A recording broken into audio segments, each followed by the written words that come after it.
Kolkata night রাইডার্সের দেওয়া 223 রানের টার্গেটে ব্যাট করছিলেন চেজ মাস্টার বিরাট কোহলি। শুরুটা হয়েছেও দারুণ, 6 বল খেলে 2 ছক্কা 1 চারে তুলে ফেলেন 18 রান, স্ট্রাইক রেট 300। কিন্তু এরপরেই যা ঘটেছে তা নিয়ে শুধু আইপিএলই নয়, বিশ্ব ক্রিকেটেই তৈরি হয়েছে নতুন বিতর্ক।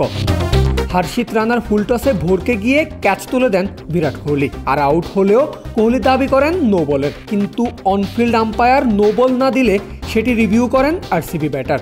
এরপর টিভি আম্পায়ারও অনেক দেখে শুনে মাঠের সিদ্ধান্ততেই বহাল থাকেন। এরপরে রীতিমতো মেজাজ হারিয়ে বসেন বিশ্বের অন্যতম সেরা ব্যাটার। ক্ষুব্ধ কোহলিকে আলোচনা করতে দেখা যায় মাঠের আম্পায়ারদের সঙ্গে, এমনকি বাধ্য হয়ে মাঠ ছেড়ে যাওয়ার সময়ও ক্ষোভ প্রকাশ করতে দেখা গেছে তাকে। ম্যাচ শেষে মাত্র 1 রানের পরাজয় নিয়ে মাঠ ছাড়তে হয়েছে রয়্যাল চ্যালেঞ্জার্স বেঙ্গালুরুকে। তবে কোহলির ওই আউট নিয়ে আলোচনা সমালোচনা থামছেই না এখন পর্যন্ত। পক্ষে বিপক্ষে মত দিচ্ছেন ক্রিকেট বিশ্লেষকরা। সামনে আসছে আরও 2টা আউটের চিত্র। প্রথমটা 2015 ওয়ানডে বিশ্বকাপে বাংলাদেশের বিপক্ষে রোহিত শর্মার নো বল কাণ্ড। দ্বিতীয়টা 2022 টি-20 বিশ্বকাপে পাকিস্তানের বিপক্ষে কোহলির নো বল কাণ্ড। প্রাণ কফি ক্যান্ডি, কররা কফির কঠিন স্বাদে হাইকে বলো বাই। প্রাণ কফি ক্যান্ডি, হাইকে বলো বাই। রুবেল হোসেনের বলে সেদিন রোহিত শর্মা আউট হওয়ার বদলে উপহার পেয়েছিলেন ফ্রি হিট, কারণ আম্পায়ার বলটিকে নো বল ঘোষণা করেছিলেন। কারণ হিসাবে দেখানো হয়েছিল রুবেলের করা ডেলিভারিটি স্টাম্পের উপর দিয়ে যেত। তখনকার নিয়ম অনুযায়ী বল স্টাম্পের উপর দিয়ে গেলেই নো বল হতো। পাকিস্তানের বিপক্ষে কোহলির ঘটনাটিও অনেকটা রোহিতের মতোই।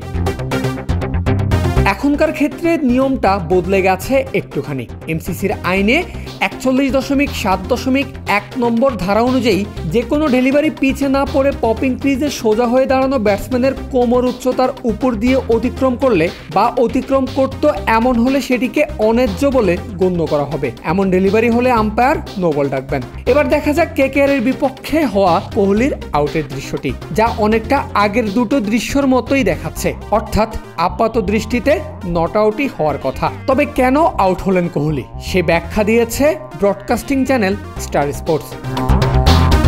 আইপিএলের নতুন পদ্ধতিতে বলের অনুমিত গতিপথের সঙ্গে দাঁড়ানো অবস্থায় ব্যাটসম্যানের পা থেকে কোমর উচ্চতার পার্থক্য মেপে নির্ধারণ করা হচ্ছে নো বল। ব্যাটসম্যানের এই উচ্চতার আগে থেকেই মেপে রাখা হয়। এর আগে বিসিসিআই এর এক ভিডিও বার্তায় ম্যাচ রেফারি জাগাভাল শ্রীনাথ বলেছিলেন, অফিসিয়াল ফটোশুটের সময়ই প্রত্যেকটা প্লেয়ারের উচ্চতা মেপে নেওয়া হয়েছে, আর বলের উচ্চতা মাপা হচ্ছে হকাই ভিত্তিক বল ট্র্যাকিং পদ্ধতিতে।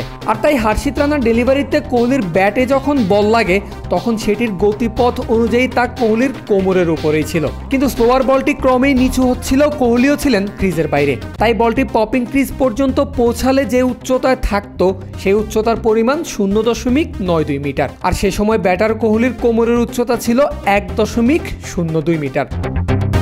অর্থাৎ বল ব্যাটারের কোমরের চেয়ে 0.10 মিটার নিচে দিয়ে ডেলিভারি সম্পন্ন করত। ফলে টেলিভিশন আম্পায়ার মাঠের সিদ্ধান্তই বহাল রাখেন। আর সব মিলিয়ে সকল আলোচনা সমালোচনা পক্ষে বিপক্ষে মতবাদের পরে টেকনোলজির দিক থেকে দেখতে গেলে কোহলি ক্লিনভাবেই আউট হয়েছেন। Parvez Al Hasan, cricket frenzy.